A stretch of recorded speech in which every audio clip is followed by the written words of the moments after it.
할렐루야. 주일 예배 오신 여러분들을 주의 이름으로 축복합니다. 이 시간은 저희가 장로님 댁에서 어른 예배와 요셉학교 예배를 함께 섬기시는 분들과 모여서 함께 예배를 드릴 수 있게 되었습니다. 자, 먼저 말씀 함께 나누시고 예배 함께 해보도록 하겠습니다. 사도행전 1장 4절에서 5절 말씀입니다. 다 같이 한번 읽어보겠습니다. 시작. 사도와 같이 모이사 저희에게 분부하여 가라사대 예루살렘을 떠나지 말고 내게 들은 바 아버지의 약속하신 것을 기다리라.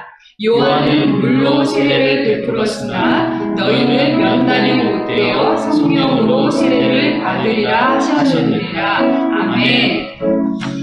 저희가 이제 부활절을 보내고 이제 20여일쯤 되었습니다. 예수님께서 부활하시고 난 다음에 40일간 500여 사람들과 제자들에게 부활하신 몸을 보여주시고 하나님의 말씀을 가르치셨습니다.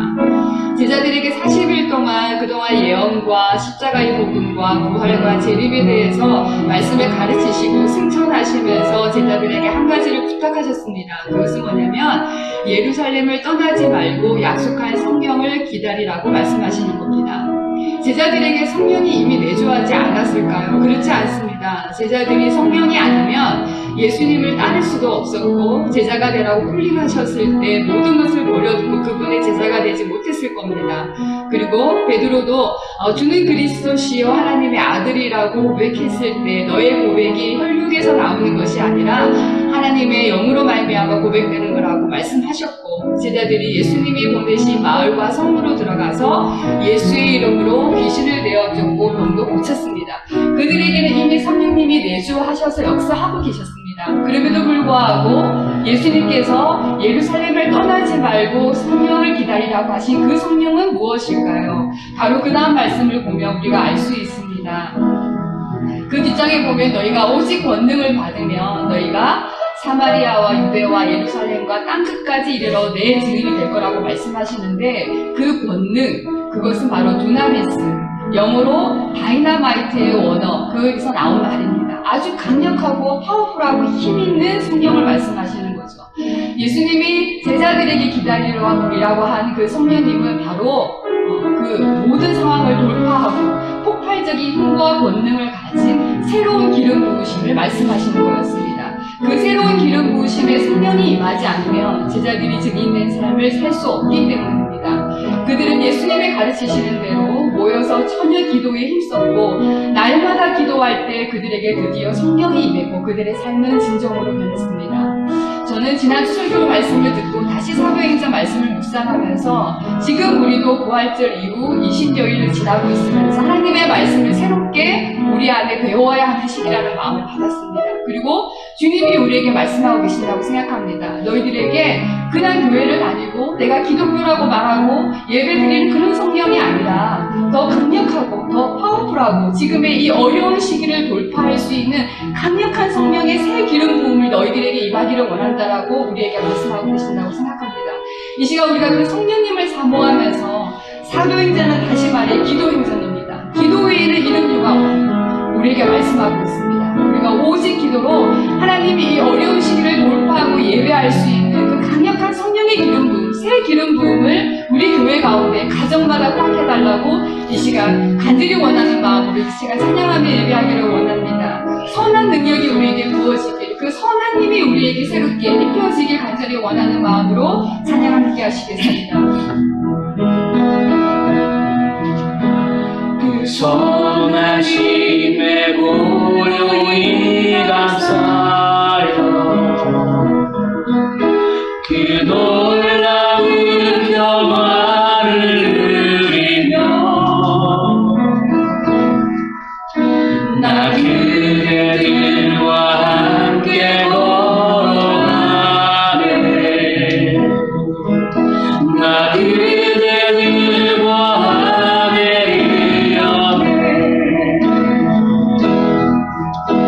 지나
주께서 밝히신 작은 촛불이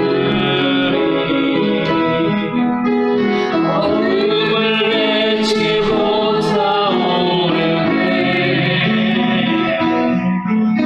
그 빛에 우리 하나하나 되어 온누리에 비추게 하소서. 아멘. 그 선한 이름이 우리를 감싸시니 이름으로 일어날 기대합니다. 이름으로 일어날 힘이 되하네. 주 언제나 우리와 함께 계셔 하루 또 하루가 날 새로워. 이 고요함이 길이 번져갈 때 이 고요함이 길이 번져갈 때 저 가슴 벅찬 노래들이네.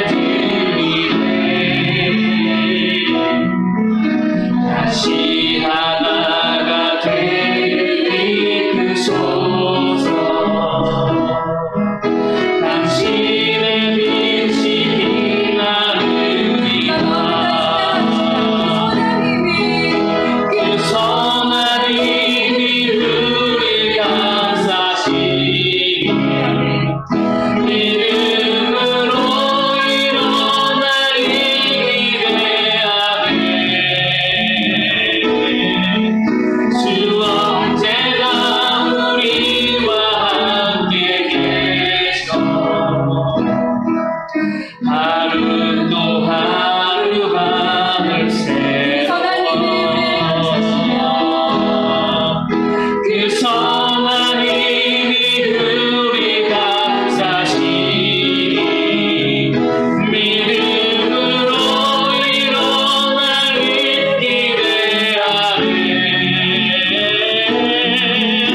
주 언제나 우리와 함께 계셔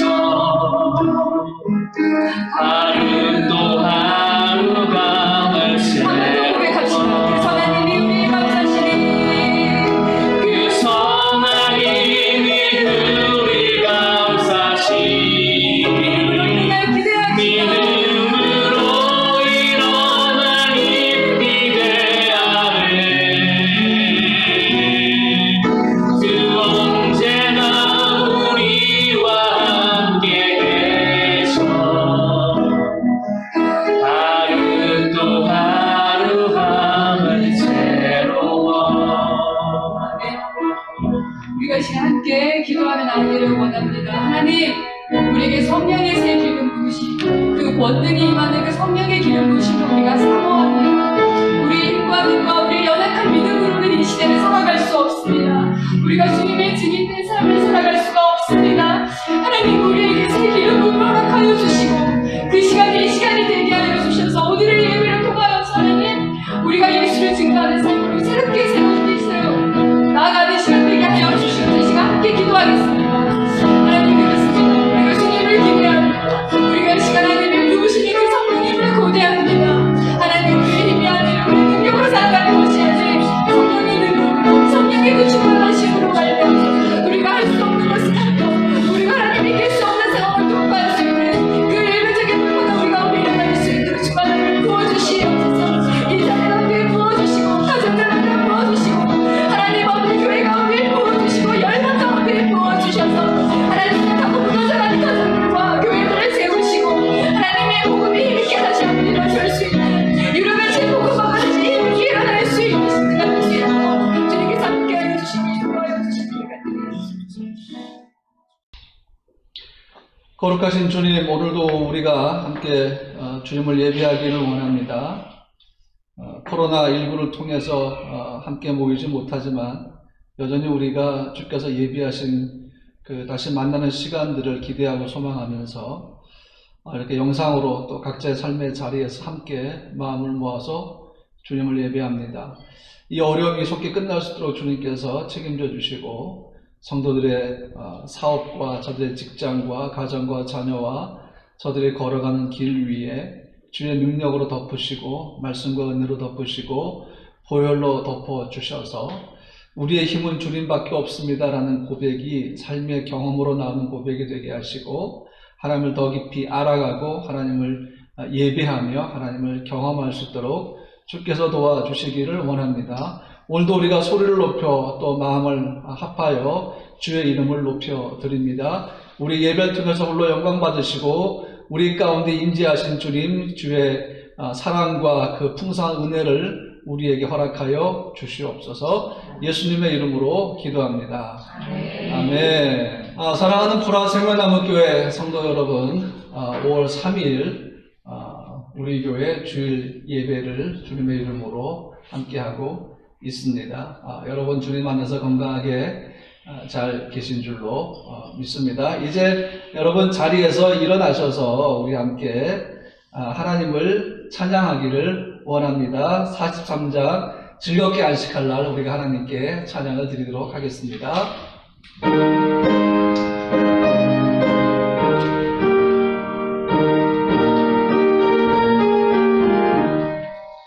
즐겁게 안식할 날 반갑고 좋은 날 내 마음을 편케하니 즐겁고 기쁜 날 이날에 전함함이 다 보좌 앞에서 참되신 삼위일체 다 찬송 부르네 이날의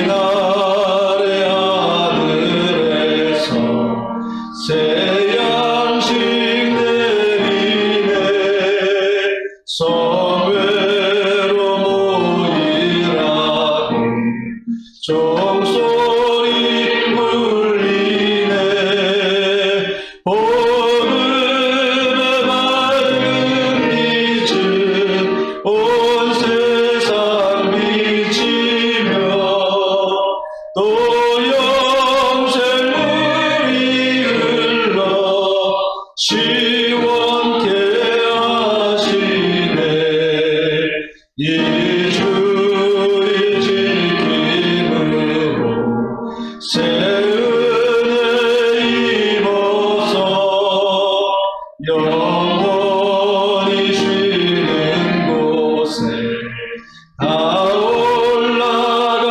올라갑시다.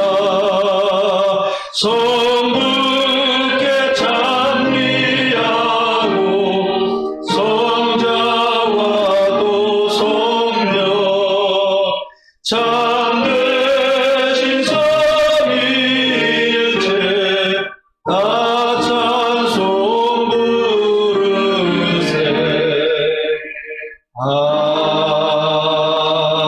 아멘. 다 함께 일어서신 그대로 교동문 136번 성령강림 2번 교동문을 함께 교독하겠습니다. 그 후에 내가 내 영을 만민에게 부어주리니 너희 자녀들이 장래일을 말할 것이며 너희 늙은이는 꿈을 꾸며 너희 젊은이는 이상을 볼 것이며 그때 내가 또 내 영을 남종과 여종에게 부어줄 것이며 내가 이적을 하늘과 땅에 베풀리니 곧 피와 불과 연기 기둥이라 여호와의 크고 두려운 날이 이르기 전에 해가 어두워지고 달이 핏빛같이 변하려니와 누구든지 여호와의 이름을 부르는 자는 구원을 얻으리니 이는 나 여호와의 말대로 시온산과 예루살렘에서 피할 자가 있을 것이며 남은 자 중에 나 여호와의 부름을 받을 자가 있을 것임이니라. 아멘.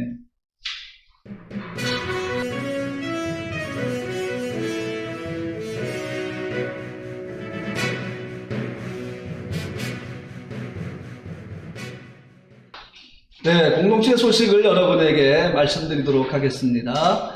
프라 생명나무 교회 온라인 영상 주일 예배 함께하는 모든 분들을 부활이요 생명이신 우리 주 예수 그리스도의 이름으로 환영합니다. 보라생명나무교회는 코비드19 상황이 나아지고 체코 정부에서 모임을 허용할 때까지 온라인 영상으로 주일 예배를 드립니다. 곧 그날이 가까이 올 줄로 믿습니다. 우리 교회에서 예배당을 위해서 함께 기도하시기 바랍니다. 하나님께서 우리 교회를 위해 예비하신 좋은 예배당을 속히 찾을 수 있도록 함께 기도해 주셨으면 감사하겠습니다. 다음 주일은 가정주일로 함께 하도록 하겠습니다. 룻기 영상 강의는 이번 주간부터 시작하겠습니다. 매일 하는 건 아니겠지만 일주일에 2번 또는 3번 영상을 통해서 룻기를 강의하도록 하겠습니다. 자, 이제 우리 함께 찬양하면서 준비한 예물, 마음을 담아 삶을 담아 기도의 소원을 담아서 봉헌한 시간을 갖도록 하겠습니다.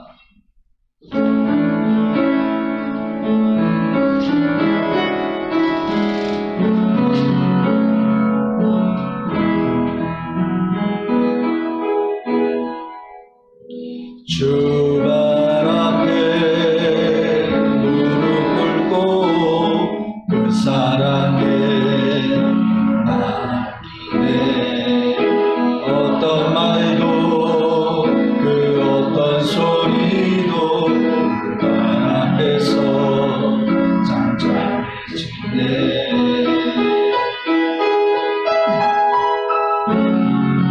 주 나의 사랑 그 발 앞에 앉아 내 모든 기도는 사랑의 노래가 되네. 주의 옷자락 만지며 주의 두 발을 씻기며 주님 그 발에 입 맞추며 나의 왕관을 놓으리. 주의 옷자락 만지며 주의 두 발을 씻기며 주님 그 발에 입 맞추며 나의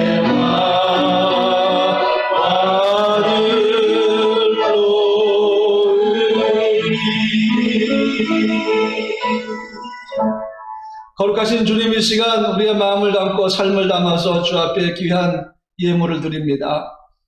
주님을 사랑하는 마음으로 인색함 없이 주 앞에 드리는 기쁨으로 주 앞에 드리는 주의 귀한 백성들을 주께서 축복하여 주시되 주의 거룩한 보좌로부터 아름다운 것들로 신령한 것들로 풍성하게 채워주셔서 주님의 공급을 통한 부요함을 우리 사랑하는 성도들이 누리게 하여 주시옵소서. 하나님, 어려운 시기입니다. 경제적으로도 많이 어렵고 또 삶의 자리도 불분명한 시기를 지나고 있지만 그러나 저희가 사망의 음침한 골짜기를 다닐지라도 해를 두려워하지 않을 것은 주께서 우리와 함께 하심을 고백합니다. 하나님, 우리가 주님의 능력을 힘입어서 이 어려운 시기를 잘 견딜 수 있게 도와주시옵시고 성도의 가정에 필요한 모든 것들 아주 세밀한 부분까지 주의 것으로 공급하여 주시기를 원합니다. 주의 공급을 통하여 감사가 넘치게 하시고 주의 공급을 통하여 주의 능력을 경험하게 도와주시옵시고 주의 공급을 통하여 저들의 삶의 자리가 주의 복을 받으며 저들이 걸어가는 길이 주의 복을 받으며 저들이 손대는 모든 것들이 주의 복을 받는 놀라운 역사들이 일어나게 하여 주셔서 어려운 시기에 오히려 더 우리가 주님을 경험할 수 있도록 주여 도와주시옵소서. 교회에 필요한 모든 재정 주님이 채워주시고 선교에 필요한 모든 재정을 주님이 채워주셔서 늘 부족함이 없도록 주께서 인도하여 주시옵소서. 감사드리며 예수님의 이름으로 축복하면서 기도합니다. 아멘. 이 시간 다 함께 자리에 일어나셔서 함께 여호와를 경외하는 마음으로 성경 말씀을 함께 읽도록 하겠습니다. 오늘 본문 말씀은 사도행전 14장 1절로 7절 말씀인데 같이 읽도록 하겠습니다. 이에 이고니온에서 두 사도가 함께 유대인의 회당에 들어가 말하니 유대와 헬라의 허다한 무리가 믿더라. 그러나 순종치 아니하는 유대인들이 이방인들의 마음을 선동하여 형제들에게 악감을 품게 하거늘 두 사도가 오래 있어 주를 힘입어 담대히 말하니 주께서 저희 손으로 표적과 기사를 행하게 하여 주사 자기 은혜의 말씀을 증거하시니 그 성내 무리가 나뉘어 유대인을 쫓는 자도 있고 두 사도를 쫓는 자도 있는지라. 이방인과 유대인과 그 관원들이 두 사도를 능욕하며 돌로 치려고 달려드니 저희가 알고 도망하여 루가오니아의 두 성 루스드라와 더베와 및 그 근방으로 가서 거기서 복음을 전하니라. 아멘. 오늘의 하나님 말씀의 제목은 주를 힘입어, 그리고 우리가 주를 힘입는 능력이 무엇인지에 대해서 함께 우리가 묵상을 하도록 하겠습니다. 사도행전 13장을 보면 바울과 바나바가 안디옥 교회에서 선교사로 파송을 받고 실루기아로 내려가서 배를 타고 구브로로 갑니다. 이 구브로는 지금의 사이프러스 섬이죠. 살라미 항구에 도착을 해서 그 구브로 섬을 가로질러서 바보라는 지역으로 가죠. 이게 원래 원 제목은 이름은 파포스입니다. 파포스. 우리말로 하면 바보가 되는 거죠. 거기에서 박수 엘루마와 파워 인카운터를 해서 예수 이름으로 승리를 하죠. 그리고 그 총독의 명예에 의해서 그 구브로 섬, 지금의 사이프러스는 복음이 증거됐고 또 그곳에 있는 사람들이 예수를 믿는 역사가 일어났습니다. 그리고 나서 이 바울과 바나바와 또 바나바의 생질인 마가 요한은 다시 터키 쪽으로 가게 되죠. 안탈리아라는 곳으로 들어갑니다. 그런데 사실은 이 구브로 섬의 사역이 너무 힘들었는지 마가 요한은 여기서 떨어져 나가게 되죠. 그리고 이제 바울과 바나바는 이오니온이라는 곳으로 가는데요. 비시디아 안독을 거쳐서 이오니온으로 들어가죠. 거기서 박해를 받고 밑에 있는 루스드라로 가서 복음을 증거하는데요. 저와 함께 실제적으로 우리가 지도를 보면서 함께 설명을 듣도록 하겠습니다. 여기가 체코, 지금 저희가 있는 곳이 프라하죠. 여기서 우리가 남쪽으로 내려가서 터키로 한번 가보겠습니다. 자, 보시면 키프로스라고 보이죠? 이 키프로스가 사도행전에 나오는 그 구브로 섬입니다. 그리고 여기 파포스라고 보이죠? 여기가 성경에 나오는 바보라는 곳이죠. 우리말로 바보라고 하는 곳입니다. 바울과 바나바가 수리아 안디옥 교회에서 선교사로 안수를 받고 파송이 되죠. 그 수리아 안디옥이 바로 여기 안타키아라는 곳입니다. 여기서 안수받고 첫 선교지가 이 키프로스 섬이죠. 그 당시에는 이제 성경은 구브로 섬이라고 하는데 여기를 먼저 온 이유 중에 하나는 바나바 고향이 바로 이곳입니다. 여기서 살라미가 여기쯤이에요. 여기로 들어와서 파포스 바보라는 곳에 가서 그 박수 무당 엘루마와 파워 인카운터를 하고 승리를 하죠. 그리고 이 키프로스 구브로 섬이 복음화가 되었습니다. 그리고 난 다음에 이제 배를 타고 이 안탈리아라는 곳으로 가죠. 여기서 그 바나바의 생질이었던 마가 요한이 사역이 너무 힘드니까 이제 떨어져 나갑니다. 그리고 바울과 바나바가 이제 북쪽으로 이렇게 올라가요. 북쪽으로 올라가면 여기 얄바츠라고 있죠. 여기가 바로 비시디아 안디옥입니다. 그리고 비시디아 안디옥에서 바울과 바나바가 어디로 가죠? 오늘 우리가 읽은 이 사도행전 14장 본문인 이고니온으로 갑니다. 이고니온은 산악지대인데요. 바로 여기 현재 코니아라고 불리는 곳입니다. 그냥 영어대로 읽으면 코냐라는 곳이죠. 네, 여러분들이 지도를 보신 것처럼 옛 터키, 그러니까 마이너 아시아죠. 그 소아시아 지역에 복음이 증거되는 것은 바울의 3차 전도 여행을 통해서입니다. 결국 바울의 마지막 순교지는 로마가 되죠. 사도행전은 그래서 로마에서 복음을 증거하는 것으로 마무리가 됩니다. 28장으로 사도행전이 끝나게 되고요. 이제 우리는 29장을 다 쓰고 있는 중이라고 우리가 할 수가 있습니다. 근데 그 비시디아 안독을 거쳐서 이고니온에서 예수를 힘입어 말씀을 담대히 증거하는데 놀랍게도 표적과 기사가 일어나게 됩니다. 그리고 수많은 사람들이 예수님께로 돌아온 역사들이 일어나죠. 자, 그러다 보니까 사탄이 어떻게 합니까? 사람들의 마음을 격동케 하죠. 그렇게 해서 돌을 들고 치려고 합니다. 그때 바울과 바나바가 루스드라와 더베로 피신을 하죠. 그리고 거기서 복음을 증거하는 것을 우리가 사도행전 13장과 14장에서 볼 수가 있습니다.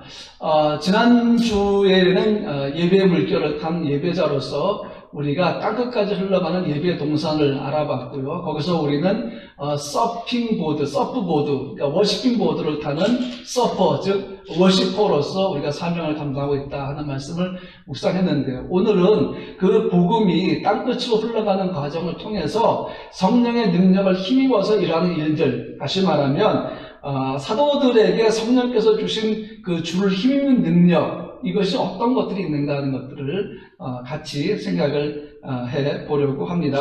첫 번째 그 능력이 뭔가 하면요, 예수 증인의 삶을 사는 능력입니다. 예수 증인의 삶을 사는 능력. 주께서 말씀하시기를 성령이 너에게 임하시면 너희가 권능을 받고 예루살렘과 온 유다와 사마리아와 땅끝까지 이르러 내 증인이 되리라고 하셨죠. 이것이 예배 물결의 시작이라고 지난주에 말씀을 드렸습니다. 실제적으로 이것이 일어나죠. 오순절 마가의 다락방에 성령의 임재가 있었습니다. 그리고 그때부터 제자들은 밖으로 나가서 성령의 말하게 하심을 따라서 각 나라의 언어로 복음을 증거하기 시작했다라고 지난주에 말씀을 드렸습니다. 이 증인이 되는 삶을 살기 시작하면 공통된 현상이 뭔가 하면요, 대적들이 많이 일어나게 되었습니다. 또 그들을 미워하고 악감을 품고 공격하는 일들이 일어나기 시작했습니다. 이건 지금도 사실은 마찬가지입니다. 복음을 싫어하고 거절하는 곳에서는 여전히 복음에 대한 공격들이 일어나게 돼 있다는 거죠. 복음의 진보를 가로막는 견고한 진들이 곳곳에 세워져 있는 것을 우리는 볼 수 있는데, 그러나 그 모든 견고한 진들은 우리가 예배 돌파, 브레이크스루 워십을 통해서 우리가 이겨낼 수 있고 돌파할 수가 있습니다. 그런데 여러분, 오늘 사도행전도 마찬가지고 14장도 마찬가지예요. 바울과 바나바 두 선교사가 그 악감을 가진 사람들, 돌을 들려 치려고 하거나 생명의 위협을 가하거나 모욕하고 그 핍박을 할 때도 두려워하지 아니하고 예배로 돌파하는 모습을 볼 수가 있습니다. 왜냐하면 그들은 생명의 말씀을 가졌기 때문입니다. 생명, 말씀, 그것이 그들 안에 있었기 때문이죠. 그러므로 죽음을 두려워할 이유는 아무것도 없습니다. 그런데 오늘 이보니온에서 사람들이 돌을 들여 치려고 하니까 바울과 바나바가 루스드라로 피했다. 한글 성경은 도망했다라고 표현하는데 사실 이것은 피한 겁니다. 왜냐하면 거기서 죽음으로 끝나는 것이 아니라 바울과 바나바는 그 다음 도시로 계속해서 가면서 복음을 증거해야 할 하나님의 계획이 있었기 때문이죠. 굳이 거기서 사람들과 부딪히고 돌에 맞고 할 이유가 없는 것이죠. 그래서 이고니온에서는 충분히 복음을 전했기 때문에, 그리고 놀라운 표적과 기사가 나타났기 때문에 그 다음 도시로 이동할 때가 되었다는 것입니다. 그래서 바울과 바나바는 굳이 거기서 돌에 맞거나 악감을 품은 자들과 대적하지 않고 루스드라로 이동한 것을 우리가 볼 수가 있습니다. 결국은 이게 뭔가 하면요, 땅끝까지 흘러가야 할 예배의 물결을 타고 가는 것입니다. 자, 사람은 주저할 수 있고 사람은 멈출 수가 있지만 예배 물결은 어떤 상황 속에서 결코 멈추지 않습니다. 지금 우리가 호흡하는 이 시간도 예배 물결은 계속해서 여전히 복음을 모르는 사람들, 복음에 적대적인 사람들, 또 여전히 복음을 받아들이지 않는 나라와 종족과 민족과 방언 사이로 계속해서 흘러가고 있다는 것입니다. 이 복음의 물결, 흘러가는 그 예배 물결은 무엇입니까? 땅끝까지 이런 예수의 증인을 만드는 물결이죠. 여러분, 하나님 나라의 확정은 어떻게 이루어진 줄 아십니까? 하나님 나라의 확정은요, 한 사람 한 사람이 예수를 믿을 때, 예수를 구주로 영접할 때 그만큼 확장되는 것입니다. 그래서 하나님의 나라가 점점 더 확장되는 그 물결, 이것이 예배 물결이고, 지금 이 순간도 예수를 모르는 사람들, 예수를 거절하던 사람들이 생명의 예수 앞에 무릎을 꿇고 마음을 열고 주는 나의 그리스도이라고 고백하는 일들이 일어나고 있다는 것이죠. 이것이 바로 하나님 나라가 계속해서 확장되는 일입니다. 예수의 증인이 된 제자들,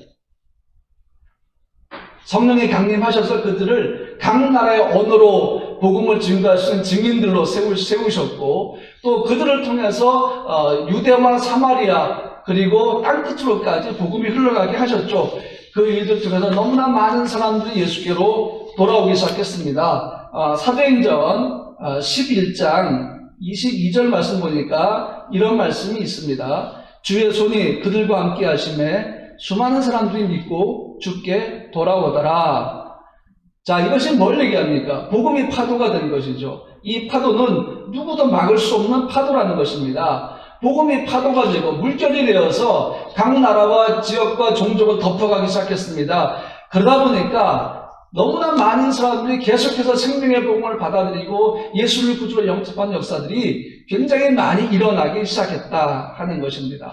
복음이 파도가 되고 강력한 불이 되어서 땅끝으로 밀려가기 시작하는 모습을 우리는 사도행전에서 볼 수가 있다는 것입니다. 그 다음에 성령을 통해서 제자들, 예수의 증인들이 갖게 되는 두 번째 능력이 뭔가 하면 바로 말씀의 능력이라는 것입니다.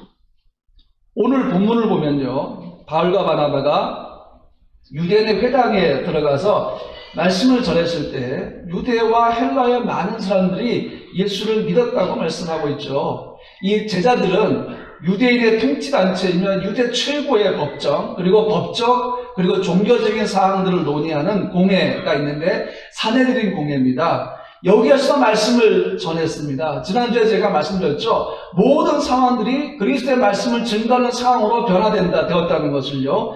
사내들인 공회는 대제사장이 최고 의장입니다. 그리고 제사장들, 서기관들, 장로들로 구성이 되어 있었죠. 그런데 여러분, 베드로, 요한, 스데반, 사도 바울이 이 사내들인 공회에 섰었습니다. 왜 섰는가 하면 신문을 받기 위해 선 것이죠.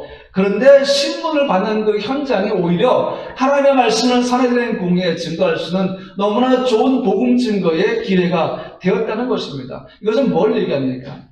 예수의 증인된 주자들, 성령으로 충만한, 그리고 땅끝까지 복음을 들고 가야 할 사명을 가진 이 제자들은 어떤 상황 속에서도 굴하지 않았다는 것입니다. 협박에 굴복하지 않았다는 것입니다. 그들의 무릎을 예수 그리스도 앞이 아니라면 결코 꿇을 수 없다는 결단이 그들 속에 있었기 때문입니다.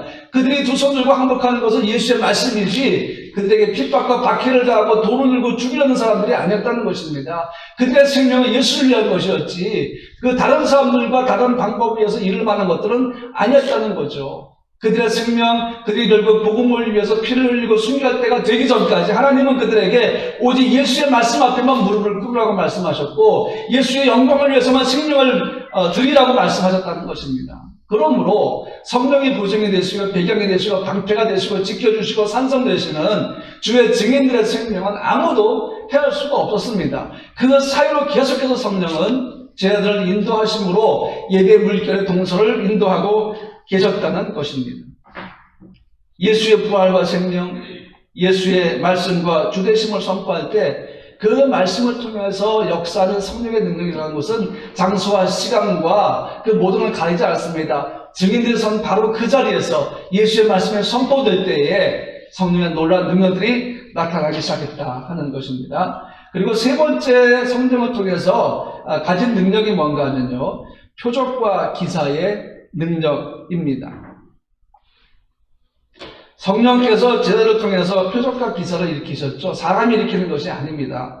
병자를 고쳤죠. 죽은 자를 살렸죠. 마음이 상한 자를 치유하였죠. 가난하고 궁핍한 자들의 필요를 공급했습니다. 사도 바울의 앞치마나 손수건을 병자에게 얹어도 병이 나았다고 성경은 말씀하고 있고요. 예루살렘 부근에 많은 사람들도 모여서 병이 낫기도 하고 더러운 귀신에게 들어오고 왔던 사람들에게서 귀신이 예수 이름으로 쫓겨나는 일들이 일어났죠. 너무나 많은 예수의 생명의 말씀의 능력, 이 표적과 기사들 일어났다는 것입니다. 여러분, 표적과 기사가 기적과 좀 다른 점이 뭔가 하면요, 표적과 기사는 분명한 메시지가 있는 능력이 나타나는 것입니다. 그 표적과 기사가 누구의 이름으로 났습니까? 예수의 이름으로 일어난 것이죠. 그래서 복음이 흘러나갈 때 이렇게 성령의 능력을 통해서 많은 표적과 기사가 지금도 나타나고 있습니다. 그 다음에 제자들이 가졌던 또 하나의 능력이 뭔가 하면요, 죽음도 두려워하지 않는 믿음의 능력입니다. 이고니온에서 예수의 말씀을 증거하고 많은 사람들이 그리스도인이 되니까 악감을 품은 사람들이 생겼습니다. 그들은 돌을 들어서 바울과 바나바를 치려고 했고 이 두 사람은 인근 루스드라로 피합니다. 그리고 계속 복음을 증거하죠. 복음을 증거하는 길은 항상 위험이 도사리고 있습니다. 죽음의 유혹과 박해와 핍박, 계속해서 복음의 길을 방해했죠. 그리고 복음의 진보에 걸림돌이 되려고 몸부림을 쳤습니다. 여러분, 이 복음의 진보의 대적들이 얼마나 요란하게 사람들의 마음을 격동시키고 얼마나 시끄럽게 만드는지 아십니까? 그들은 그 복음을 집중하는 사람들의 그 관점을 다른 것으로 돌리려고 굉장히 많이 시도를 했습니다. 그러나 예수의 능력 앞에서 예수의 생명을 가진 복음은 결코 그들에 의해서 낙막이 되거나 변질되거나 그 걸음을 멈추지는 않았다는 것입니다. 사도행전을 보면 우리가 한 가지 패턴을 좀 볼 수가 있는데요. 그 패턴이 뭔가 하면 복음을 증거하면 박해와 핍박이 생겼고 그러면 또 다른 도시로 이동했고 또 거기서 복음을 증거했고 그 다음에 또 거기에 박해와 핍박이 있었고 또 다른 도시로 갔고 이것이 초대교회 시절에 복음을 증거하는 패턴이었습니다. 이게 뭘 얘기하나요? 여러분, 결코 복음 증거는 멈추지 않았습니다. 멈출 수가 없습니다. 생명의 흐름이 멈추지 않는 한 멈출 수가 없는 거죠. 주님께서 세상의 열방을 향해서 그의 복음을 증거하기를 포기하지 않는 한은 그분이 멈추시지 않는 한 그분의 복음을 두고 걸어가는 우리도 결코 멈출 수가 없다는 것입니다. 그런데 이 제자들은요, 죽음에 대한 두려움보다 더 큰 사명감을 가지고 있었습니다. 그래서 복음의 증인이 되기로 결정을 했고 그들은 끝까지 그 증인의 삶을 산 것입니다. 사랑하는 성도 여러분, 죽음도 두려워하지 않는 믿음은 우리는 살면서 절대로 안 죽을 거라는 마음이 절대 아니에요. 주께서 우리를 지켜주시니까 우리가 복음을 전한 삶을 살아갈 때에 우리가 생명을 잃는 일은 없을 거야. 우리가 이때가 살아갈 때에 우리가 생명의 복음을 들고 있으니까 우리는 어떤 일로도 죽지 않을 거라는 그런 믿음이 아닙니다, 여러분. 우리가 복음을 가지고 그 생명을 가지고 살아가면서 증인의 삶을 살아갈 때에 죽음도 두려워하지 않다는 의미는요, 우리는 결코 순교하지 않을 거라는 믿음도 아닙니다. 사실 여러분, 순교라는 것이 굉장히 두렵기도 하죠. 그리고 나는 과연 순교할 수 있을까라는 생각도 하죠. 근데 여러분, 순교는 특별한 하나님의 기회, 주어지는 기회입니다. 특별히 하나님께 주시는 아주 놀라운 선물이기도 합니다.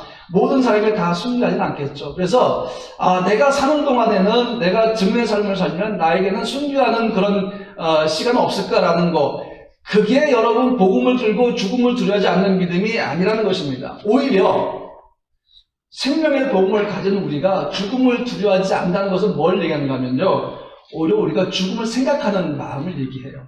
이 죽음이 뭔가 하면 그리스도를 위한 죽음입니다. 지난주에 말씀드렸죠. 예수를 위해서라면 죽어도 좋다. 예수 때문이라면 나는 죽어도 좋다라는 것이죠. 이 마음이 왜 중요합니까? 이것은 죽음을 생각하는 마음입니다. 어떻게 생각합니까? 나는 죽어도 좋다. 누구를 위해서? 예수를 위해서. 예수 그리스도를 위해서 나는 죽어도 좋다라는 마음. 그것이 바로 우리가 가진 복음의 증인으로서의 죽음을 대하는 마음이라는 것이죠. 그러니까 죽음이 공포로 다가오는 것이 아니죠.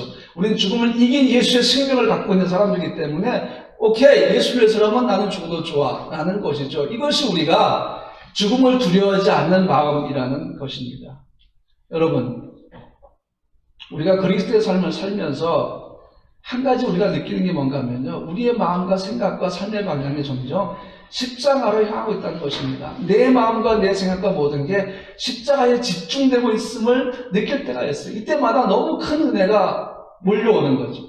너무 큰 감동이 몰려오는 거죠. 갈보리 산 위에 십자가 졌으니 우리가 그 찬양을 부를 때, 저는 그 찬양 부를 때 제일 마음에 드는 가사가 뭔가 하면요, 멸시함을 받은 주의 십자가에 나의 마음이 끌리더라는 거예요.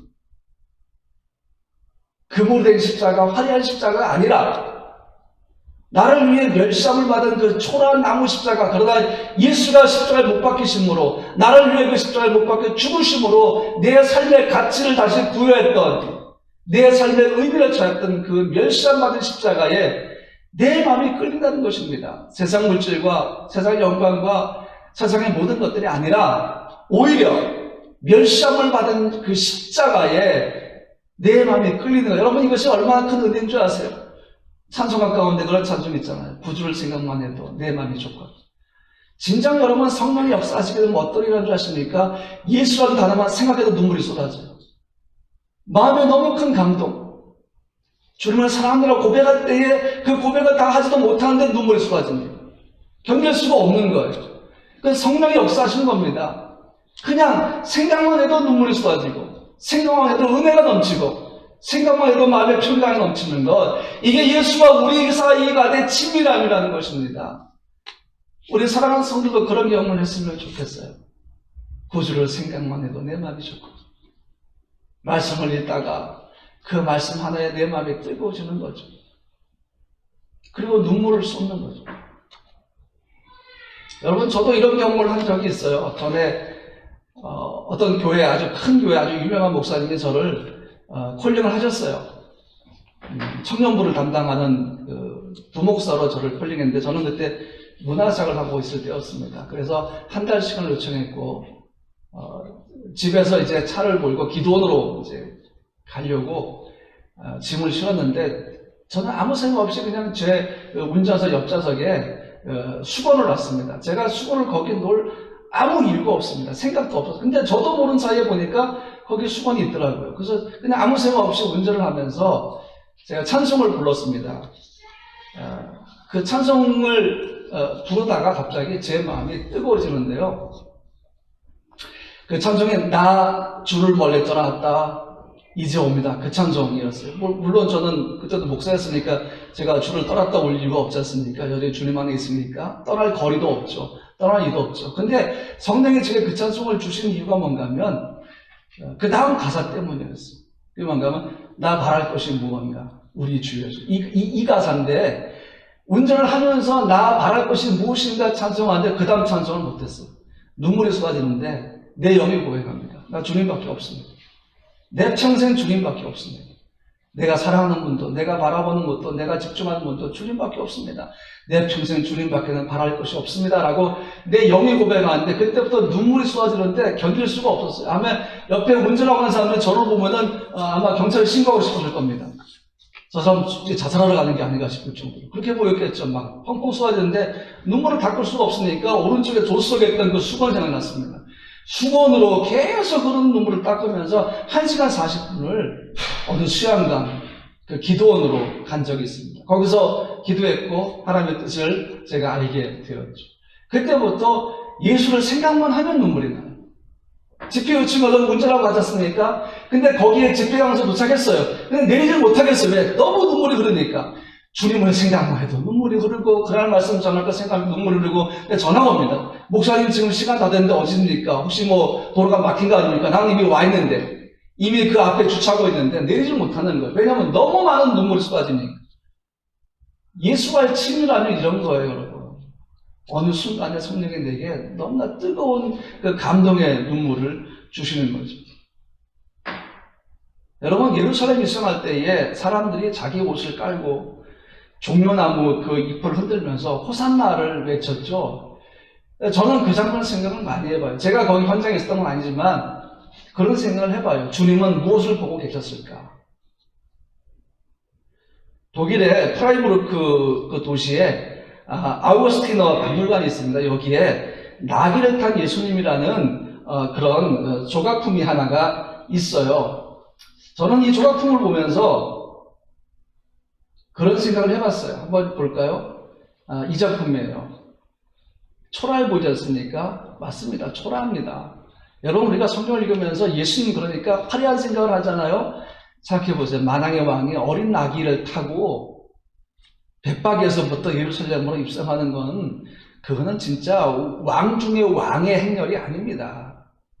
사실은 겉으로 보면 초라한 행렬이에요. 사람들이 호산나라고 외쳐서 그렇지 예수님이 지금 죽으러 가시는 거 아니겠어요? 우리를 위해 자기 생명을 내어놓으시러 가는 그 걸음이 뭐가 화려하겠습니까? 겸손의 왕이 말이 겸손의 왕이지. 여러분 생각해보세요. 전혀 화려하지 않은 만왕의 왕 같지 않은 행렬입니다. 그런데 이 나귀를 탄 예수를 가만히 보면 여러분 한번 보세요. 예수님의 시선이 어디를 향하고 있습니까? 사람들입니까? 아닙니다. 저는 이 조각을 볼 때 예수님의 시선을 느꼈습니다. 그게 뭘까요? 이렇게 생각했어요. 주님은 십자가 죽음을 보고 계십니다. 아버지로부터 버림받는 것을 생각하시는구나. 양들을 위한 사랑의 희생을 생각하시는구나. 그리고 주님은 지금 고난의 여정을 보시는 거구나. 비아 돌로로사. 십자가를 메고 올라가야 할 그 고난의 길, 결국 그리고 그분이 못 박혀 죽으셔야 할 바로 그 죽음의 장소. 아버지로부터 완벽하게 버림을 받으실 그 순간을 보고 계시는 겁니다. 하나님을 향한 사랑과 나를 향한 사랑으로 마음에 흘러넘치는 그 괴로움을 지금 참고 계시는구나. 견디시는구나. 저는 나귀를 탄 예수라는 이 작품을 보면서 그거를 다시 한번 생각을 했습니다. 여러분 지금 이 작품을 보면서 무슨 생각을 합니까? 근데 여러분 여기에는 이 예수의 모습에 뭐가 보이지 않는 줄 아십니까? 죽음에 대한 공포가 안 보입니다. 죽음에 대한 두려움이 안 보여요. 바로 이 예수의 마음이 누구에게 보였습니까? 성령의 역사할 때에 그 제자들에게 부어진 것이죠. 복음의 능력만 부어진 것이 아닙니다. 죽음을 두려워하는 예수의 마음도 그대로 부어진 거죠. 왜? 그래야지만 생명의 위협이 현장에서도 꿋꿋하게 복음을 증거할 수 있기 때문이죠. 순교를 두려워하지 아니하고 죽음을 두려워하는 그 마음은 누구로부터 온 것입니까? 예수로부터 온 것입니다. 겟세마네 동산에서 땀을 흘리며 기도하시던 그 예수의 마음, 그 마음으로부터 우리에게 부어진 것입니다. 예수 때문이라면 죽어도 좋다. 왜? 주님이 우리를 위해서라면 죽어도 좋다고 말씀하셨고, 선한 목자가 양들을 위해 목숨을 버린다고 말씀하셨고, 그대로 십자가로 올라가서 죽지 않으셨습니까? 근데 왜 우리는 주를 위해 죽을 수가 없냐는 거죠. 죽음에 두렵습니까? 아니요. 우리는 오히려 죽음을 생각하는 마음을 가지고 죽음을 대할 수밖에 없습니다. 왜 그렇습니까? 우리에게 있는 생명이 영원한 생명이지 않습니까? 예수의 생명이지 않습니까? 예수의 죽음을 통해서 내게 부어진 생명이 아닙니까? 그러면 우리가 그 생명 가지고 어떡합니까? 예수를 위해 죽어도 좋은 거죠. 왜? 그것을 통해서도 나를 향한 주의 사랑에 아주 조금이라도 내가 보답할 수 있다면 그것이 얼마나 우리에게 큰 은혜가 되겠냐. 그것입니다. 죽음을 두려워하지 않는 그 믿음의 그 담대함, 이것이 바로 성령이 우리에게 주시는 또 하나의 능력입니다.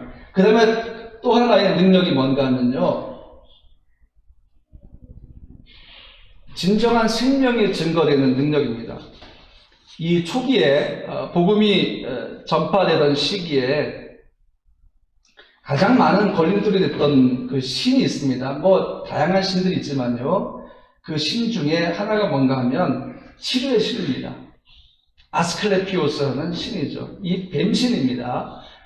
이 뱀신은요, 일반 사람들에게 굉장히 큰 우상이었어요. 왜냐하면 치료하는 신이기 때문이죠. 버가모에 있었던 병원이고 또 신전이었던 아스클레피온이 있습니다. 이 아스클레피온은요, 지금 여러분 보시는 이 아스클레피오스를 섬기는 병원이고 신전인데 다양한 치료의 방법들을 갖고 있었습니다. 여러분, 제가 이제 지도를 가지고 여러분과 함께 이 아스클레피온을 좀 보여드릴게요. 버가모 교회와 그 아크로폴리스와 그 다음에 그 아스클레피온을 지금부터 같이 보도록 하겠습니다. 여기가 성경 요한계시록 2장에 나오는 소아실 7교회인데 하나 있는 서머나 교회가 있던 곳입니다. 그리고 이 이즈미르에서 북쪽으로 이렇게 좀 올라가면 여기 베르가마가 보이죠. 여기가 바로 버가모입니다. 로마인들은요, 높은 산에다가 도시를 세우고 신전을 세웠죠. 그것을 아크로폴리스라고 하죠. 그래서 이 베르가마, 버가모에 가면 이 높은 산 위에 페르가몬 고대 도시가 있습니다. 여기가 아크로폴리스죠. 여기에 이렇게 좀 줌인해서 보여드리면, 하드리아누스 황제 신전도 여기 있었고요. 그 다음에 이쪽이 이제 그 전쟁의 신 아데미 여신의 신전이 있었던 곳이고, 그 다음에 여기가 제우스 신전이 있었던 곳입니다. 굉장히 거대한 신전이에요. 지금은 없죠. 왜냐하면 이 신전 전체가 다 독일의 그 측량 기사에 의해서 베를린으로 옮겼습니다. 그래서 베를린에서 이 페르가몬 그 제우스 신전과 아데미 신전을 옮겨가면서 만든 박물관이 페르가몬 박물관입니다. 여러분 베를린에 박물관 섬에 가시면 페르가몬 박물관이 있는데 한번 가보시기 바랍니다. 저는 이곳 베를린 갈 때마다 이 페르가몬 박물관을 계속 갑니다. 왜냐하면 이 제우스 신전에 대해서 좀 연구하고 있는 게 있기 때문이죠. 그런데 이곳을 이렇게 줌 아웃하면 여기가 산 위에 있는 아크로폴리스죠. 그런데 이 아크로폴리스의 왼쪽으로 내려보면 여기에 아스클레피온 오브 페르가몬이라고 되어 있죠. 여기가 바로 치료의 신인 아스클레피오스를 신으로 섬기는 신전이면서 병원이 있던 아스클레피온입니다. 자, 이렇게 보이시죠? 이쪽이 입구입니다. 여기서 초진을 해서 못 고칠 병자, 죽을 병 걸린 병자는 다 돌려보냈죠. 고칠 수 있는 병자만 받았어요. 그래서 여기쯤 오면 여기 하얀 대리석에 뱀이 이렇게 모양이 있는 대리석 기둥이 있는데 거기에 이렇게 써 있었다고 합니다. 죽음은 이곳에 들어올 수 없다. 그래서 실제로 여기서 이 병원 역할을 했으니까 죽은 병자가 없다고 합니다. 당연히 그렇겠죠. 초진할 때 못 고칠 병자는 다 돌려보냈으니까. 그리고 이렇게 보면 여기 원형장도 보이고요. 여기서 이제 그 히포크라테스도 의사로서 여기서 일을 했었죠. 자, 여기가 바로 그 초대교회 시절에 복음이 전해질 때 가장 강력하게 막았던 뱀신 그 아스클레피오스 섬기는 신전이 있던 곳입니다. 지금 이렇게 뭐 열주들만 좀 남아있고 원형장 남아있고요. 이렇게 되어 있습니다. 이것도 나중에 기회가 되면 자세하게 설명을 드리도록 하겠습니다. 네, 지금 여러분들이 보신 것처럼 우리가 구글맵을 통해서 지금 한 곳을 지금 보고 있는데요. 이 아스클레피오스라는 이 뱀의 신, 이 치료의 신을 통해서 사실은 우리가 그 상징이 생기기 시작합니다. 로고가 생기죠. 그 지팡이 하나에 뱀 하나가 감겨 있는 것입니다. 이 버거모에 있던 아스클레피온에는 히포크라테스도 여기서 의사로 복무한 적이 있었던 곳입니다. 지금 우리가 보면 이 아스클레피온을 상징으로 한 그 의학협회 로고들을 볼 수 있는데요. 제가 한번 보여드릴게요. 아마 저는 오늘도 이 영상을 찍으러 오면서 길에서 이 로고를 봤습니다. 자, 보시면은요, 왼쪽에 있는 게 여기서 많이 보셨죠? 여러분, 체코 앰뷸런스에 보면 이 왼쪽에 있는 이 상징물이 있고요. 오른쪽 것도 많이 보셨을 겁니다. 대한의사협회 로고입니다. 자, 보시면 이 왼쪽에 뱀이 하나 있죠? 이거는 아스클레피오스의 지팡입니다. 치료의 신이죠. 오른쪽에 뱀 두 마리 감고 있는 건 이건 헤르메스를 의미합니다. 그리스 로마 신화에 나오는 그 헤르메스를 의미하는 것이죠. 보통 사람들은 이 뱀 하나가 있는 걸 가지고요, 모세 지팡이에 달린 노뱀이라고 얘기하는데 아닙니다. 그건 아니고요. 그리스 로마 신화에서 갖고 온 이 로고가 바로 그 의학협회에서 쓰고 있는 겁니다. 그리고 여러분 이제 또 한 가지 보실 게 WHO 여러분 뭔지 아시죠? 요즘 한참 코로나19 때문에 막 계속해서 그 어느 대통령하고 지금 계속 이제 이렇게 설전을 주고받는 단체죠. WHO의 상징이 바로 이 아스클레피오스의 지팡입니다. 그리고 제가 오른쪽에 보면 여기에 한국에 있는 그 협회들, 의학협회들의 로고들을 구 로고와 신 로고를 제가 여기다 해놨는데요. 대한의사협회도 왼쪽에 컬러풀한 헤르메스의 지팡이였다가 오른쪽에 그 아스클레피오스의 지팡이로 이렇게 바뀌었죠.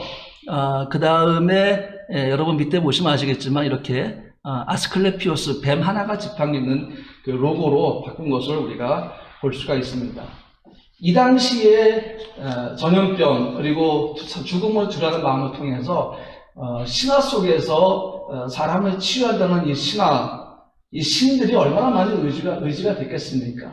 그러다 보니까 생명의 신은 예수의 능력을 증거하는 곳에 이 아스클레피오스의 신앙이 굉장히 많은 장벽의 역할을 했다는 것입니다. 그리고 여러분에게 또 한 가지 보여줄 것이 있습니다. 그거는 프랑스에 있는 그 현장인데요. 그 14세기에 유럽에 흑사병이 굉장히 많이 돌았었죠. 그렇죠? 흑사병이 많이 돌았을 때에 얼마나 많은 사람들이 죽어갔는지 모릅니다. 그런데 이 세나봉트라는 마을이 있어요. 지금부터 여러분과 함께 제가 그 세나봉트가 어떤 곳인지를 지도를 통해서 함께 보여드리겠습니다. 지금부터 함께 보시겠습니다. 14세기에 유럽을 흑사병이 휩쓸고 있을 때 프랑스도 역시 예외는 아니었죠. 14세기에 그 흑사병이 돌던 그 시대에 무속신앙이 지금도 남아있는 곳이 있습니다. 한번 좀 가볼까요? 이제 프라하에서 저희가 시작을 합니다. 서쪽으로 가면 프랑스가 나오죠.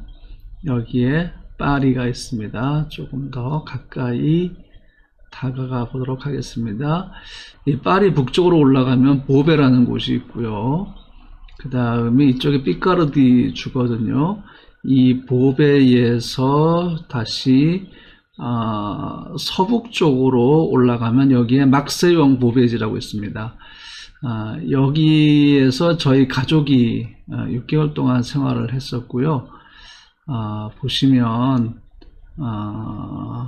요 건물들이 보이죠. 여기가 예수님의 마을이라는 공동체입니다. 저희가 이게 한 5,000평 되는데 이 건물을 관리하면서 공동체를 저희가 인도했었습니다.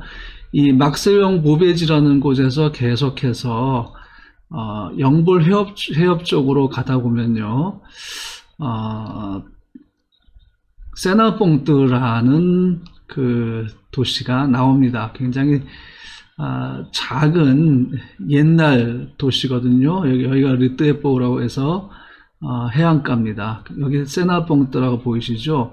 바로 이 마을입니다. 이 마을을 따라서 이렇게 도로로 가다 보면 그 14세기에 흑사병이 돌 때에 사람들이 가졌던 무속신앙을 볼 수가 있는 곳이 있어요. 제가 여러분에게 말씀드린 대로 그 27그루의 자작나무 앞에서 흑사병이 멈췄다 해서 사람들이 이렇게 옷에 나무에다가 병들었을 때 입은 옷을 걸어놓고 신발을 걸어놓으면 그 병이 낫는다는 무속신앙을 가진 곳입니다.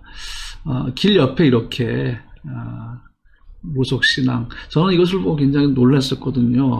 몽골에서도 이런 걸 많이 봤지만 설마 유럽, 그것도 프랑스에 이런 무속신앙의 그 흔적이 남아있으리라고 생각을 사실 못했었죠. 그 치료의 신이라는 생클라우드와 함께 나무를 섬기는 그 무속신앙입니다. 그래서 이렇게 도로를 따라가다 보면 볼 수가 있는데요. 네, 여기 보시면 이렇게 옆에 나무에 그 옷들이 걸려 있죠. 그러니까 병들었을 때 입었던 옷이나 신발들을 이렇게 나무에 걸어 놓으면 자기 병이 나무로 옮겨간다고 믿는 거죠. 그때 그 흑사병을 막았던 27그루의 자작나무는 다 베어져 없어졌습니다. 그리고 지금 그냥 나무 여러 그루의 숲인데요.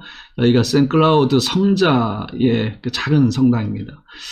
이 생클라우드와 이 나무들이 병으로부터 보호해준다는 그런 무속신앙의 현장입니다. 신이 아닌 걸 신으로 믿고 또 능력이 없는 헛된 것을 능력이 있다고 믿는 것, 이것이 사람의 연약함이겠죠. 저희가 프랑스 살 때 제가 여기 여러 번 갔었거든요. 가서 그 시장을 만나서 인터뷰도 해보고 그 마을 이야기 들었는데 지금도 그들은 병이 걸렸을 때 입고 있던 옷이나 그다음에 양말이나 신발들을 그 나무에다 묶어 놓습니다. 그러면은 자기는 병이 그 나무에게로 옮겨간다. 그래서 치유받는다는 믿음을 지금도 갖고 있다고 이야기를 하더라고요. 이것이 뭔가요? 죽음을 두려워하는 마음이죠. 공포에 대한 거죠.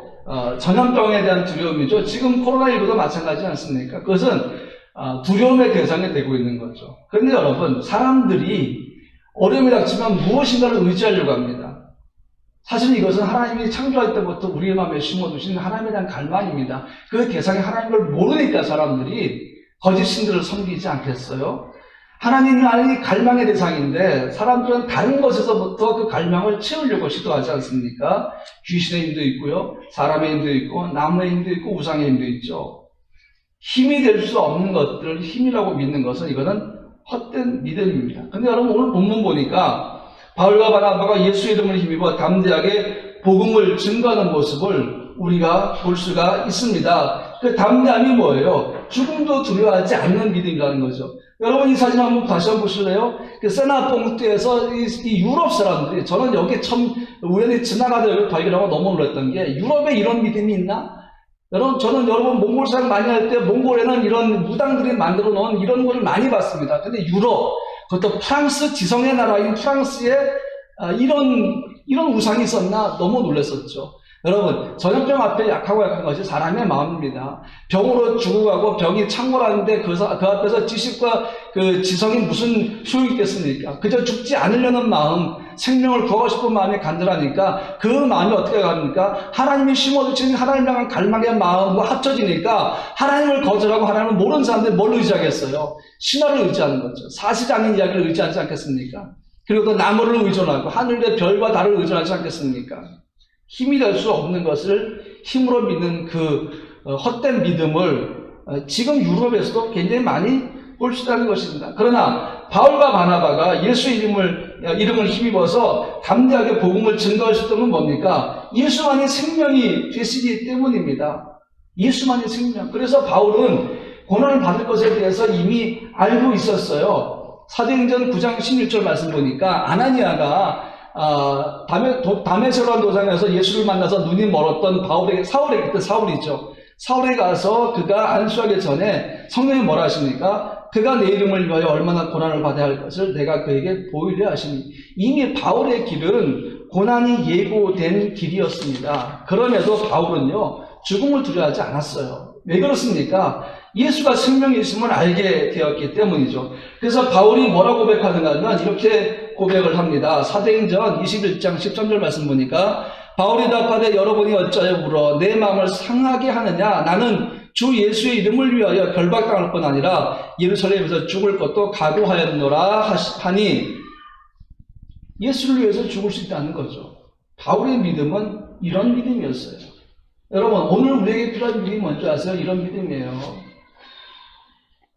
예수 내 생명, 내게 생명 주신 분, 그 예수의 부르심, 그 부르심을 따라가는 우리, 그 부르심에 합당하게 세워진 우리 프라 생명나무 교회. 우리가 두려워할 게 뭐가 있을까요? 세상에 미련이 있나요? 여러분 세상은 어차피 우리에게 가치 있는 삶을 부여하지 못해요. 왜냐하면 세상은 진정한 소망과 평안이 없기 때문이죠. 우리가 살아가야 할, 우리가 동화되어야 할 땅이 아니라 우리가 예수 이름으로 거하면서 그리스도 예수의 복음을 증거해야 할 땅이 이 세상인 것입니다. 그리고 세상은 죽음도 두려워하지 않는 그리스도인들을 감당할 수 없어요. 세상에 감당할 수 없는 믿음의 사람들이 바로 여러분과 저입니다. 보라 생명나무 교회입니다. 그래서 그런 사람들 중에서 예수의 능력이 나타나는 거죠. 이제 여러분에게 오늘 말씀의 결론을 드리려고 합니다.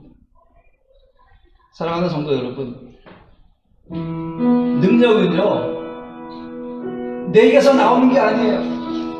능력은 위로부터 주어지는 것입니다. 능력은 내 속이 아니라 내 연약함의 한계에 넘어에서 오는 것입니다. 그 예수의 능력이잖아요. 근데 놀랍게도 예수는 그 능력을 가지고 우리 한계에 넘어가 아니라 우리 속으로 들어오셨어요. 그리고 우리 안에서 그분의 능력 그 자체가 되십니다.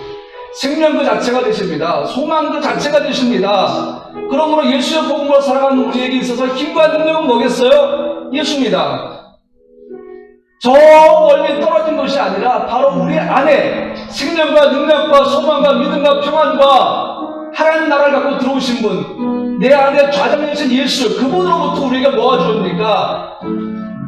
능력이 주어지는 거 아니겠어요? 살아갈 힘이 주어지는 거 아니겠습니까? 우리는 자꾸 다른 것으로부터 그걸 찾으려고 애를 써요.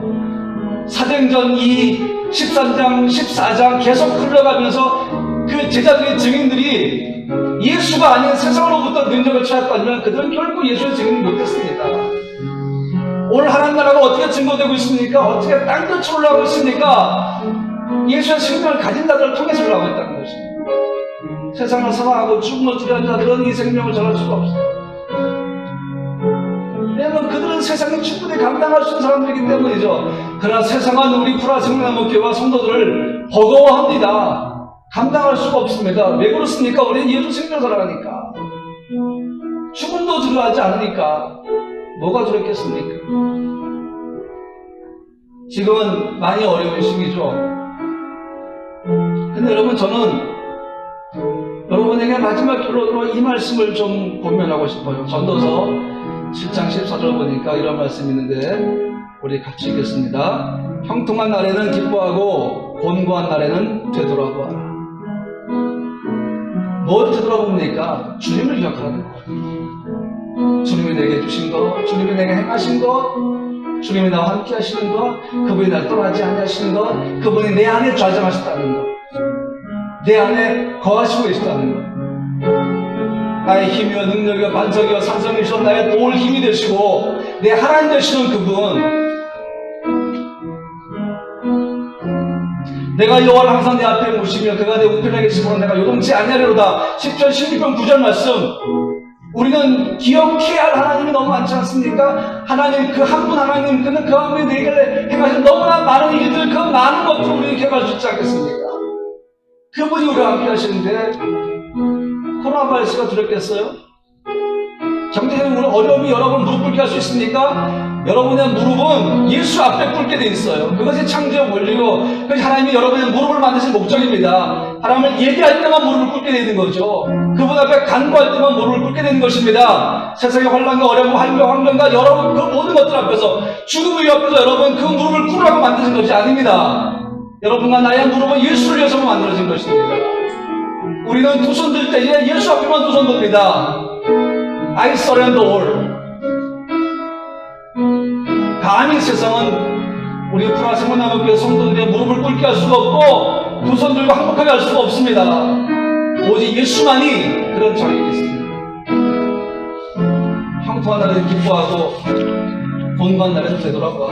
여러분, 이제 우리 함께 찬양하면서 이 말씀 기억했으면 좋겠어요. 기억합시다. 하나님 내게 얼마나 많은 걸 행하셨습니까? 지금의 나를 있게 하신 것도 앞으로 나를 있게 하신 것도 하나님이십니다. 내가 영원한 생명의 소망을 가지고 생명길로 걸어갈 수 있게 만드시는 분도 하나님이십니다. 하나님 외에는 없다는 거죠. 뭐가 있겠어요? 여러분, 하나님은 아무것도 없어요. 예수 위에 여러분을 가치 있게 만드는 존재가 누가 있겠습니까? 아무것도 없다니까요. 하나님뿐입니다. 근데 왜 자꾸 다른 거 바라봅니까? 예수밖에 없는 거예요. 오늘 이 설교 나오는 이 능력들, 성령의 능력들이 이 시간 바로 여러분에게 주어지기를 예수 이름으로 축복합니다. 이 능력으로 살아갑시다. 이거 외에는 필요한 게 없잖아.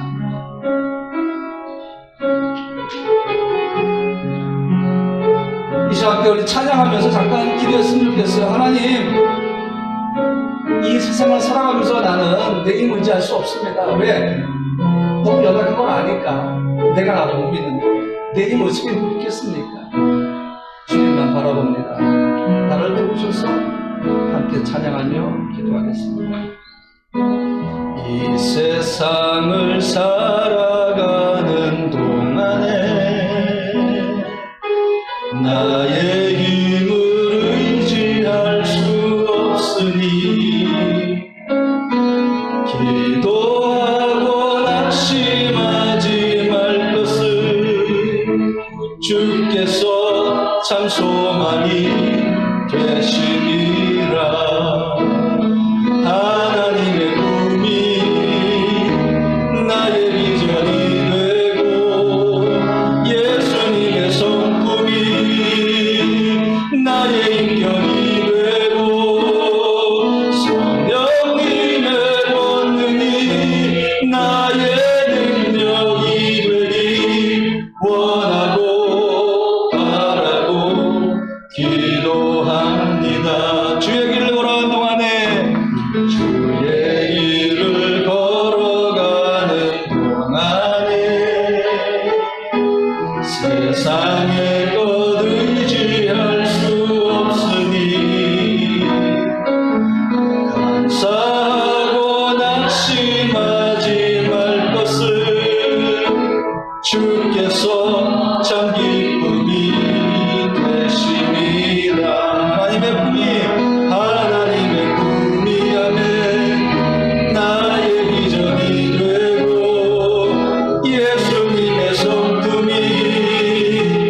나의 인격이 되고 성령님의 권능이 나의 능력이 되길 원하고 바라고 기도. 하나님의 꿈이 나의 비전이, 하나님의 꿈이 나의 비전이 되고 예수님의 성품이 나의 인격이 되고 성령님의 권능이 나의 능력이 되길 원하고 바라고 원하고 바라고 기도합니다. 원하고 바라고 기도합니다. 같이 기도합시다. 성령의 능력이 나의 능력이 되게 하여 주시옵소서. 내가 주님 주신 능력으로만 살아가게 하여 주시옵소서. 함께 기도하겠습니다. 거룩하신 주님, 이 시간도 주님 바라봅니다. 우리가 바랄 곳은 주님밖에 없습니다. 세상에 없습니다. 우리의 마음을 의지할 곳도 세상에 없습니다. 우리가 예배할 곳도 세상에 없습니다. 이 하나님밖에 없나이다. 우리가 예배할 대상, 우리의 찬양과 영광을 받으실 분은 하나님밖에 없나이다. 하나님, 우리가 누굴 바라보겠습니까? 뭘 얘기하겠습니까? 뭘 의지하겠습니까? 하나님밖에 없지 않습니까? 하나님, 우리 피와 생명나무 성도들에게 이 어려움의 길을 이겨나갈 힘을 주시옵소서. 능력을 주시옵소서. 믿음의 길을 통하여 주의 공급을 경험하게 하여 주시옵소서. 주가 공급하신 것이 무엇인지, 그리고 그것이 얼마나 영광스러운 것인지, 그것이 얼마나 큰 은혜들을 경험하게 하여 주시옵소서. 아주 믿음이 적은지라도, 기도도 제대로 할 줄 모르는 아주 얕은 믿음의 성도라 할지라도 그의 입술 정리 한마디라도 고백했을 때 하나님의 고백을 모두 가지고 응답하여 주셔서 하나님, 그가 구하는 것보다 큰 것들로 채워주시옵소서. 그가 부르는 것보다 크고 비명한 것으로 채워주시옵소서. 하나님이 없지 않습니까? 여호와의 이 어려운 시간이 오히려 하나님을 경험하며 성령의 능력을 힘입을 수 있는 귀하고 복된 시간 되게 하시기를 원합니다. 여호와의 우리를 함께 하시옵소서. 우리 성도의 힘과 능력이 되시니 감사합니다. 우리가 주를 바라고 주를 의지하나이다. 주여 우리를 도우소서. 주여 우리 성도를 도와주시옵소서. 우리 성도의 발과 발목에 힘을 줘서 낙망하지 않게 하시고 넘어지지 않게 하시고 오직 예수만 바라보게 하여 주시기를 원하나이다. 주여 도와주시옵소서. 주여 함께하여 주시옵소서. 믿음으로 기도하시기 바랍니다. 의심하지 말고. 주님은 여러분의 소리를 들으시는 분입니다. 주님은 여러분의 언어로 말씀하시는 분입니다. 주님은 그의 마음을 여러분에게 이미 주신 분입니다. 주님은 자기 생명도 주신 분입니다. 자기 아들을 아끼지 않고 내어주십니까? 그 하나님이 어찌 너에게 좋은 걸 주시지 않겠냐고 말씀하지 않았나요? 지금은 우리가 그분을 경험할 때는 그분은 스탠바이로 계세요. 웨이팅이 아니에요. 스탠바이예요. 그분은 이미 준비하시고 주실 준비가 되어 있는 분인데, 여러분 구하해서 받읍시다. 찾아서 찾읍시다. 문을 두드려서 열리게 만듭시다. 그것이 주님이 원하는 거죠. 기도하겠습니다. 거룩하신 주님, 오늘 우리가 주를 찬양하며 주의 증인들에게 주었던 성령의 능력을 그대로 힘있기를 갈망합니다. 그리고 주의 주신 힘으로 살아가기 원합니다. 주여 그렇게 역사해 주시고 하나님 또 우리에게 부흥을 주시고 일꾼들을 허락해 주십시오. 죽었던 것들에 살아나는 그 노란 역사를 하게 도와주시고 또 하나님 우리가 새로운 예배당을 구합니다. 주여 우리에게 허락하여 주시고 우리가 문화 선교적인 또 다양한 선교 전략을 열어갈 수 있도록 하나님 이제는 장소롭게 해주십시오. 그리고 하나님 그것을 보여주시고 그것을 통해서 너무나 많은 주의 일들이 일어나게 하여 주시옵소서. 이제는 우리 주 예수 그리스도의 은혜와 아버지 하나님의 무한하신 사랑하심과 성령님의 내주에서 충만하심이 우리 대한민국과 체코와 프라하와 주체코 대한민국 대사관과 또 대사와 공관원들과 모든 직원들과 또 한국 기업들 그리고 하나님 모든 한국인들 교회들 모이게 그리고 우리 사랑하는 성도들 직장인들 그리고 하나님 사업을 하는 사랑하는 성도들 주지원들과 교민들의 모든 삶과 삶의 자리와 걸어가는 길과 모든 자녀들 머리 위에 지금으로부터 영원토록 함께 하시기를 간절히 축원하옵나이다. 아멘.